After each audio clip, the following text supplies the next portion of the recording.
രാജ്യത്തെ ഇന്ധനവില കുതിക്കുന്നു. പെട്രോളും ഡീസലും ലാഭിക്കണമെന്ന് പ്രധാനമന്ത്രി തന്നെ ജനങ്ങളോട് അഭ്യർത്ഥിക്കുന്നു. ഈ വലിയ സാമ്പത്തിക പ്രതിസന്ധിക്കിടയിലാണ് പ്രധാനമന്ത്രി നരേന്ദ്രമോദി 5 രാജ്യങ്ങളിലേക്കൊരു സുപ്രധാന യാത്ര തുടങ്ങുന്നത്.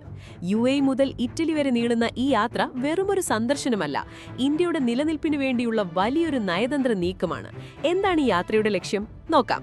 ഈ യാത്രയിലെ ഏറ്റവും പ്രധാനപ്പെട്ട സ്റ്റോപ്പ് UAE ആണ്.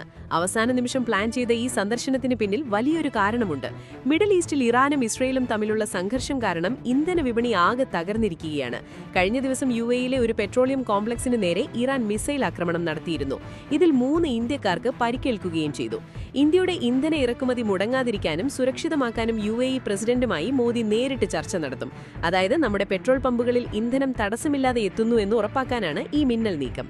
ഈ സന്ദർശനത്തിന് തൊട്ടു മുൻപാണ് സ്വർണം വാങ്ങുന്നത് ഒഴിവാക്കണമെന്നും അത്യാവശ്യമില്ലാത്ത യാത്രകൾ കുറയ്ക്കണമെന്നും മോദി ഇന്ത്യക്കാരോട് പറഞ്ഞത്. കാരണം വിദേശ രാജ്യങ്ങളിൽ നിന്ന് ഇന്ധനം വാങ്ങാൻ നമുക്ക് കോടിക്കണക്കിന് ഡോളർ ആവശ്യമാണ്. ആ പണം ലാഭിക്കാനും നമ്മുടെ സാമ്പത്തിക ഭദ്രത ഉറപ്പാക്കാനുമുള്ള വഴികൾ തേടിയാണ് അദ്ദേഹം യൂറോപ്പിലേക്ക് തിരിയുന്നത്. UAEക്ക് ശേഷം അദ്ദേഹം പോകുന്നത് നെതർലൻഡ്സിലേക്കാണ്. ഇവിടെ ലക്ഷ്യം ഇന്ധനമല്ല, മറിച്ച് സെമി കണ്ടക്ടറുകളാണ്. മൊബൈൽ ഫോണും കാറുകളും നിർമ്മിക്കാൻ ആവശ്യമായ ചിപ്പുകൾ നിർമ്മിക്കുന്ന ലോകത്തിലെ ഏറ്റവും മികച്ച കമ്പനികൾ നെതർലൻഡ്സിലാണ്. ഇന്ത്യയെ ഒരു ടെക്നോളജി ഹബ്ബാക്കി മാറ്റാനുള്ള ചർച്ചകളാകും അവിടെ നടക്കുക. തുടർന്ന് നോർവേയും സ്വീഡനും അദ്ദേഹം സന്ദർശിക്കും. മെയ് 18-ന് ഓസ്ലോയിൽ വെച്ച് നടക്കുന്ന ഇന്ത്യ നോർഡിക് ഉച്ചകോടിയിൽ മോദി പങ്കെടുക്കും.